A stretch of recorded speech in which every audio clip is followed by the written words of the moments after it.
Hello friends, welcome back to my channel. आज का मेरा वीडियो हिबिस्कस प्लांट के ऊपर है, जिसे कि गुड़हल भी कहा जाता है।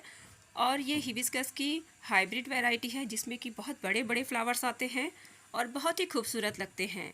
विंटर में इनकी जो फ्लावरिंग है वो ज़्यादा होती है, और ज़्यादा जब गर्मी पड़ती है तो थोड़ी सी फ्लावरिंग इसकी रुक जाती है। और मैं इस प्लांट को नर्सरी से लेकर आई थी, लेकिन ये रेड सॉइल में लगा हुआ है। और रेड सॉइल में जो भी प्लांट लगा होता है उसे चलने में थोड़ा दिक्कत आती है, क्योंकि जो रेड सॉइल होती है वो ज़्यादा गर्मी पड़ने पर हार्ड हो जाती है और जो इसके रूट्स हैं वो फैल नहीं पाते हैं। और जो हमें इसकी सॉइल बनानी है वो वेल ड्रेन बनानी है। अगर आप लोग भी कोई प्लांट लेकर आए हो नर्सरी से और वो रेड सॉइल में लगी है, तो आप उसको जो उसकी सॉइल है उसको चेंज कर लीजिएगा। और मैं तो रहती हूँ दिल्ली में, और दिल्ली में यहाँ पर बहुत ज़्यादा गर्मी पड़ती है। जून जुलाई अगस्त सितंबर तक बहुत गर्मी पड़ती है। तो गर्मी में जो इसकी सॉइल है वो हार्ड हो जाएगी, जिससे कि ये हिबिस्कस का जो प्लांट है वो मर भी सकता है और इसकी ग्रोथ बिल्कुल रुक जाएगी और इसमें फ्लावरिंग भी नहीं होगी। तो मुझे तो ये सॉइल चेंज करनी पड़ेगी।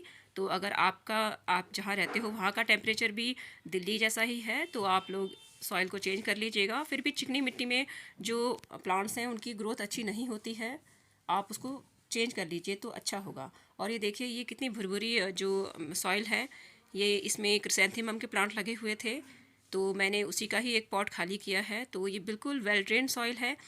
इसमें 1/4 पार्ट कोकोपीट और 1/4 पार्ट इसमें सैंड मिक्स है और हाफ पार्ट इसमें सॉइल है। और इसमें मैंने फर्टिलाइज़र भी डाला था, तो वो भी इसमें मिक्स है। तो लेकिन उसका तो असर ख़त्म हो गया होगा, तो मैं इसमें थोड़ा सा फर्टिलाइज़र भी मिक्स कर लेती हूँ, जो कि वर्मी कंपोस्ट है। वर्मी कंपोस्ट बेस्ट खाद होती है, चाहे आप गर्मी में दो चाहे इसको आप ठंडी में दो, और हर प्लांट के लिए बेस्ट होती है। और थोड़ी सी मैं इसमें नीम खली डाल दूँगी, जिससे कि सॉइल में कोई कीड़ा हो तो वो मर जाए, कीड़ा उसमें ना लगे, क्योंकि रूट्स में अगर कीड़े लग जाते हैं तो भी प्लांट नहीं चलता है। तो ये भी आपने ध्यान रखना है। और वेल ड्रेन सॉइल आपने बनानी है। अगर आप नई सॉइल बना रहे हो, आपके पास पुराने पॉट की सॉइल नहीं है, तो मैंने जैसे आपको बताया है 1/4 पार्ट आप सैंड ले लेना, 1/4 पार्ट आप सैंड ले लेना जो रिवर सैंड होती है, और हाफ ऑफ सॉइल ले लेना। और उसमें आप अपनी मर्ज़ी से जितना आप फर्टिलाइज़र डालना चाहते हो, यानी कि वर्मी कंपोस्ट अगर डालना चाहते हो, लीव कंपोस्ट, जो भी आप डालना चाहते हो उसमें आप पॉट के हिसाब से आप डाल दीजिएगा। पूरी सॉइल में आपने थोड़ा कम मिलाना है, लेकिन जब आप रिपोर्ट करोगे और ऊपर से आपने थोड़ा उसमें और फर्टिलाइज़र बाद में डाल देना है। और ये देखिए कितनी ये रेड सॉइल कितनी चिकनी है, बिल्कुल हार्ड है ये। अभी तो इसमें पानी डाला है तो ये बिल्कुल बरबरी है और बिल्कुल गिर जा रही है, लेकिन बाद में ये हार्ड हो जाती है। जैसे ही इसमें धूप पड़ती है तो ये हार्ड हो जाती है, और जो रूट्स होती हैं वो फैल नहीं पाती हैं। प्लांट की एक खासियत होती है कि अगर उसकी जितनी उसकी रूट्स फैलती हैं उतना ही उसका जो ऊपर से प्लांट होता है वो हेल्दी होता है, और उसमें फ्लावरिंग भी बहुत अच्छी होती है। और अब देख लीजिए, अब आपने क्या करना है, एक बकेट ले लेनी है, उसमें आपने इस प्लांट को डाल देना है, इसकी रूट्स को, और ऊपर से पानी डाल देना है। और पानी डालते ही जो रेड सॉइल होती है ना, वो बिल्कुल ढीली हो जाती है, और धीरे धीरे हल्के हल्के हाथों से आपने उसके रूट्स में से ये सॉइल को हटा देना है। बिल्कुल ही बहुत आराम से ये काम कीजिएगा। अगर आप बिगिनर्स हैं तो आप इसकी रूट्स इसकी टूट सकती हैं, तो आपने बहुत आराम से इसके रूट्स में से सॉइल को हटा देना है। बिल्कुल हल्का हल्का आप उसकी सॉइल को ढीला करोगे तो वो हट जाती है, बिल्कुल हट जाएगी ये सॉइल। और मैं भी पूरा इस सॉइल को हटा दूंगी। अगर ये सॉइल थोड़ी सी भी रह गई तो फंगस भी हो जाती है, और रूट्स की थोड़ी सी भी रूट्स में अगर फंगस लग जाए तो फिर वो पूरे जो रूट्स होती है सभी में फंगस को फैला देता है और प्लांट मर जाता है। यही कारण होता है कि लोग नर्सरी से प्लांट लेकर आते हैं और घर आते ही जब वो लगाते हैं उसके बाद कुछ दिनों बाद जो प्लांट है वो मर जाता है। तो रेड सॉइल तो आपने बिल्कुल चेंज कर लेनी है। और मैंने इसके लिए मिट्टी का गमला लिया है, ये देखिए। और आप भी मिट्टी का ही गमला लीजिएगा।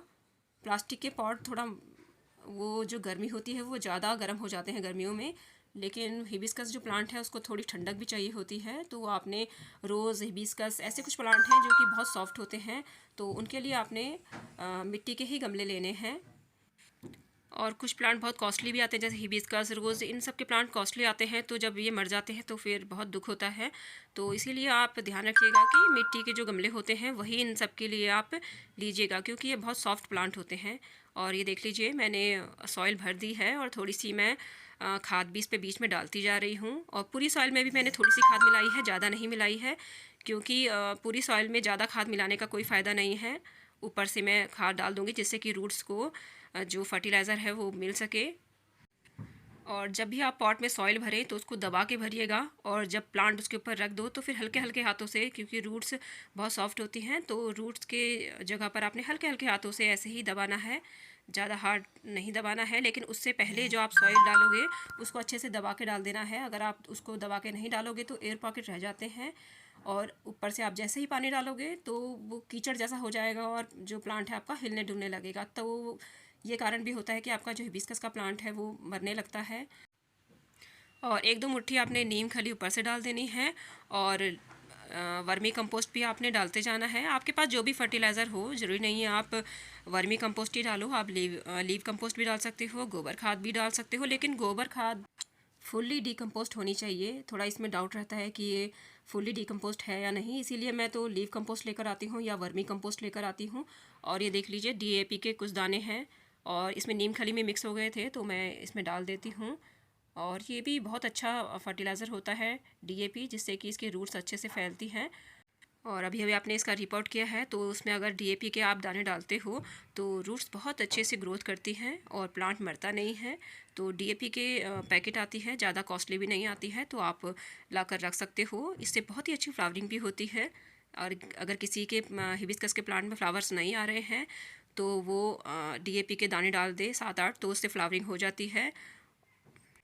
और प्लांट की रिपोर्टिंग के बाद अब इसमें आपने अच्छे से पानी दे देना है, क्योंकि अभी अभी आपने इसे रिपोर्ट किया है तो जो सारी सॉइल है, जितनी भी सॉइल इसमें है वो ड्राई है, तो नीचे तक पानी चला जाना चाहिए।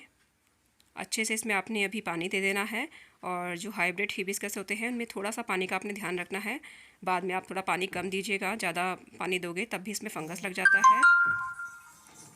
अब मैं इसको बिल्कुल छाया वाली जगह पे रख दूँगी, कम से कम 1-1.5 हफ्ता इसको छाया वाली जगह पे रखना है, जिसमें कि इसमें डायरेक्ट धूप ना लगे, क्योंकि अभी अभी इसे रिपोर्ट किया है तो उससे जब धूप पड़ेगी तो ये प्लांट ख़राब हो सकता है। जब आपको लगे कि ये प्लांट सेट हो गया है और इसके लीव्स भी बिल्कुल सही हैं तो आप इसको धूप में रख सकते हैं। आई होप कि आपको मेरा वीडियो पसंद आया होगा। अगर आपको मेरा वीडियो पसंद आया है तो प्लीज़ वीडियो को लाइक कर दीजिएगा, और जो भी मेरे चैनल पर न्यू है तो प्लीज़ चैनल को सब्सक्राइब भी कर लीजिएगा। Thank you.